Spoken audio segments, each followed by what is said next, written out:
Krishna, the Supreme Personality of Godhead, a summary study of Srila Vyasadev's Srimad Bhagavatam 10th Canto. By His Divine Grace, A.C. Bhaktivedanta Swami Prabhupada, founder, Acharya of the International Society for Krishna Consciousness. Chapter 18, Killing the Demon Pralambasur. After extinguishing the devastating fire, Krishna, surrounded by his relatives, friends, cows, calves, and bulls, and glorified by his friends singing, again entered Vrindavan, which is always full of cows. While Krishna and Balaram were enjoying life in Vrindavan, in the midst of the cowherd boys and girls, the season gradually changed to summer. The summer season in India is not very much welcomed because of the excessive heat, but in Vrindavan everyone was pleased, because summer there appeared just like spring. This was possible only because Lord Krishna and Balaram, who are the controllers even of Lord Brahma and Lord Shiva, were residing there. In Vrindavan there are many falls which are always pouring water, and the sound is so sweet that it covers the sound of the crickets. And because water flows all over, the forest always looks very green and beautiful. The inhabitants of Vrindavan were never disturbed by the scorching heat of the sun or the high summer temperatures. The lakes of Vrindavan are surrounded by green grasses, and various kinds of lotus flowers bloom there, such as the Kalara, Kanja, and Utpala. And the air blowing in Vrindavan carries the aromatic pollen of those lotus flowers. When the particles of water from the waves of the Jamuna, the lakes, and the waterfalls touched the bodies of the inhabitants of Vrindavan, they automatically felt a cooling effect. Therefore, they were practically undisturbed by the summer season. Vrindavan is such a nice place. Flowers are always blooming, and there are even various kinds of decorated deer. Birds are chirping, peacocks are crowing and dancing, and bees are humming. The cuckoos there sing nicely in 5 kinds of tunes. Krishna, the reservoir of pleasure, blowing his flute, accompanied by his elder brother Balaram and the other cowherd boys and the cows, entered the beautiful forest of Vrindavan to enjoy the atmosphere. They walked into the midst of newly grown leaves of trees whose flowers resembled peacock feathers. They were garlanded by those flowers and decorated with saffron chalk. Sometimes they were dancing and singing, and sometimes wrestling with one another. While Krishna danced, some of the cowherd boys sang, and others played on flutes. Some bugled on buffalo horns, or clapped their hands praising Krishna. Quote, "Dear brother, you are dancing very nicely," unquote. Actually, all these boys were demigods, descended from higher planets to assist Krishna in his pastimes. The demigods, garbed in the dress of the cowherd boys, were encouraging Krishna in his dancing, just as one artist encourages another with praise. Up to that time, neither Balaram nor Krishna had undergone the hair-cutting ceremony. Therefore, their hair was clustered like crow's feathers. They were always playing hide-and-seek with their boyfriends, or jumping or fighting with them. Sometimes, while his friends were chanting and dancing, Krishna would praise them. Quote, "My dear friends, you are dancing and singing very nicely," unquote. The boys played at catching ball with fruits such as bale and amalaka. They played blind man's buff, challenging and touching one another. Sometimes they imitated the forest deer and various kinds of birds. They joked with one another by imitating croaking frogs, and they enjoyed swinging underneath the trees. Sometimes they would play amongst themselves like a king and his subjects. In this way, Balaram and Krishna, along with all their friends, played all kinds of sports and enjoyed the soothing atmosphere of Vrindavan, full of rivers, lakes, rivulets, fine trees, and excellent gardens, filled with fruits and flowers.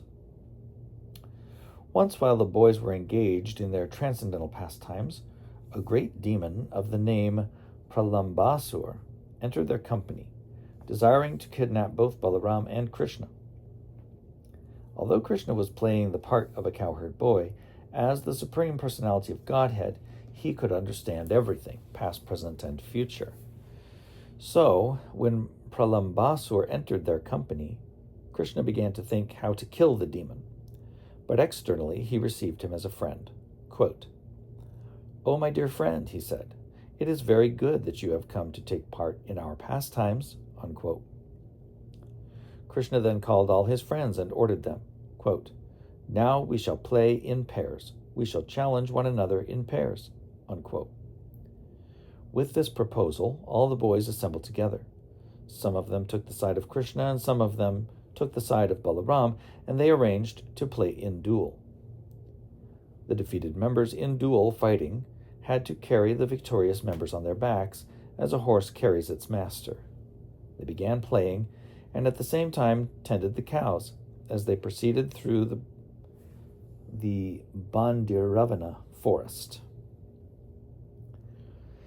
The party of Balaram, accompanied by Sridama and Rishabha, came out victorious, and Krishna's party had to carry them on their backs through the Bandiravana forest. The Supreme Personality of Godhead, Krishna, being defeated, had to carry Sridama on his back, and Bhadrasena carried Rishabha. Imitating their play, Pralambasur, who appeared there as a cowherd boy, carried Balaram on his back.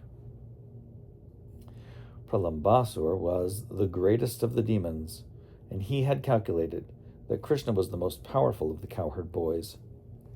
In order to avoid the company of Krishna, Pralambasur carried Balaram far away. The demon was undoubtedly very strong and powerful, but he was carrying Balaram, who is compared to a mountain. Therefore he began to feel the burden, and thus he assumed his real form. When he appeared in his real feature, he was decorated with a golden helmet and earrings, and looked just like a cloud, with lightning carrying the moon. Balaram observed the demon's body expanding up to the limits of the clouds, his eyes dazzling like blazing fire, and his mouth flashing with sharp teeth. At first, Balaram was surprised by the demon's appearance, and he began to wonder, how is it that all of a sudden this carrier has changed in every way? But with a clear mind, so that was a quote, he began to wonder, quote, how is it that all of a sudden this carrier has changed in every way, unquote. But with a clear mind, he could quickly understand that he was being carried away from his friends by a demon who intended to kill him. Immediately he struck the head of the demon with his strong fist, just as the king of the heavenly planets strikes a mountain with his thunderbolt. Stricken by the fist of Balaram, the demon fell down dead, just like a snake with a smashed head, and blood poured from his mouth. And there's a plate for this.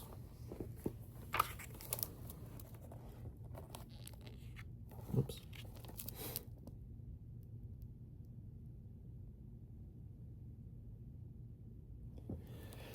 And the caption reads, the demon Pralamba tried to carry Lord Balaram away and kill him, but the Lord smashed in the demon's head with his fist.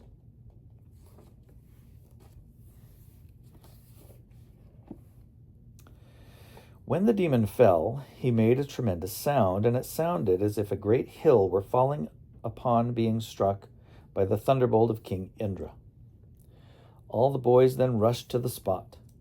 Astonished by the ghastly scene, they began to praise Balaram with these words, quote, well done, unquote.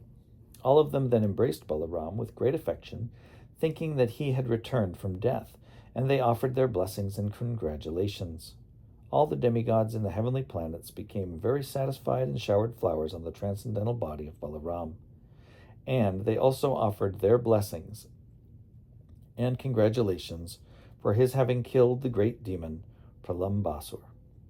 Thus ends the Bhaktivedanta purport of the 18th chapter of Krishna, killing the demon Pralambasur.